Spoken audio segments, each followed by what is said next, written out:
I suspect the Fed is determined to not make another mistake on inflation, Rubenstein said. I think the Fed generally would say that they misread how much inflation was going to be caused by the $5 trillion injected into the economy by Congress to deal with COVID, which is what you just said, right? And also the current quantitative easing impact as well.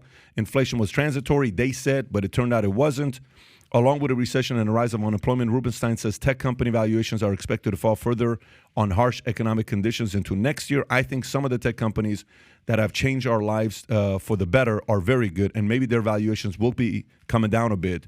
But I think a lot of valuations for fewer tech companies that don't have revenues, let alone earnings, probably are going to come down more than a bit. So the question about recession next year, what's the recession going to be? You know, the phrase everyone's using is it's going to be we're going to have a soft landing. We're going to have a soft landing.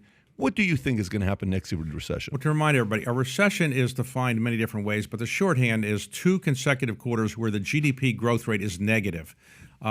And there are other factors beyond that, but let's say it's 2 consecutive quarters. No one really knows whether we're going to go in recession or not.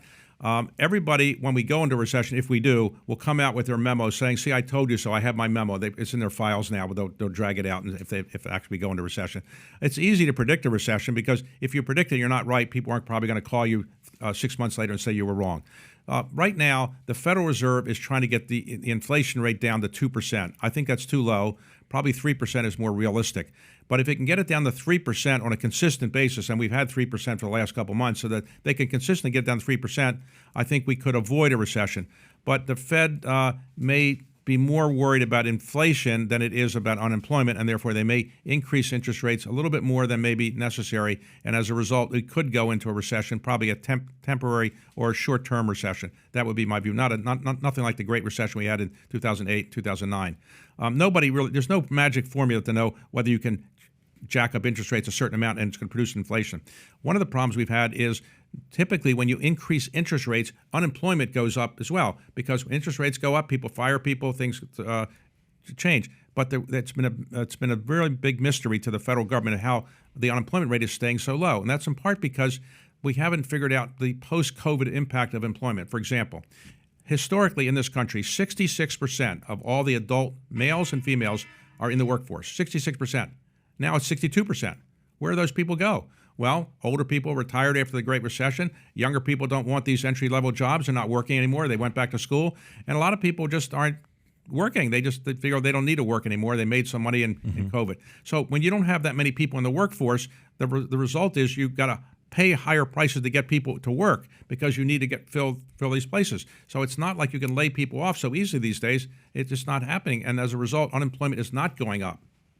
So the participation rate is really what was in there that people don't talk enough about to understand. Participation rate goes down, supply goes down, price goes up, very simply. Right. I mean, to get employees, if you want to get entry-level employees to work for you, how are you going to get them? Well, you're not going to get them by minimum wage. Minimum wage in this country legally is like $7.50 an hour. Now, nobody's paying that because you can't get anybody at $7.50. No way. Right. Yeah, nobody's paying $7.20. And I know they're always talking about raising. It's like if anybody paid $7.20 right now, you wouldn't have any employees. Right. But you said something, 2 things. You said definition of recession is back-to-back quarters negative, right? So if that's the case, were you saying that because you're trying to say we've, technically been in a recession since July 1st? Is that kind of what you were alluding to? No. Last year, or earlier this year, in the first and second quarters of this year, we had 2 consecutive quarters of negative growth. It wasn't called a recession by anybody because other things were happening. Sales growth were still going on. Sales in a recession going down. Retail sales were going up. Exports were going up. So it was a technical recession. And the reason it was technical is the reason the GDP went down is we were basically filling up our supplies from the COVID situation. In other words, manufacturers weren't making a lot of stuff and selling a lot of stuff because they had a lot of excess supplies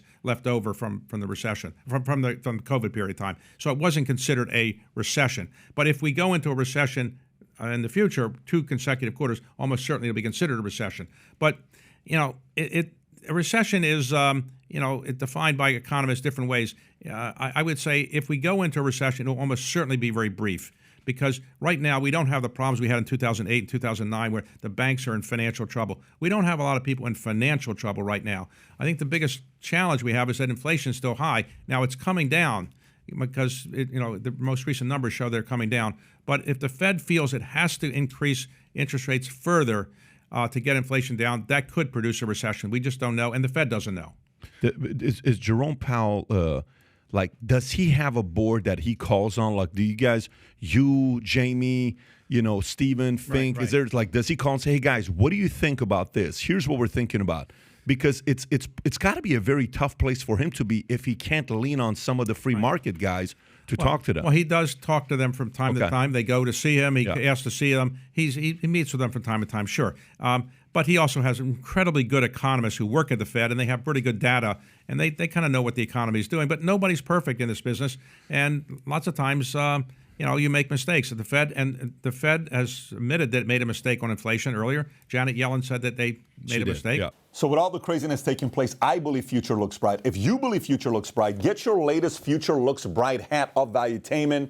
It says Future Looks Bright here, Future Looks Bright here. We got them in white, we got them in black, we got them in red.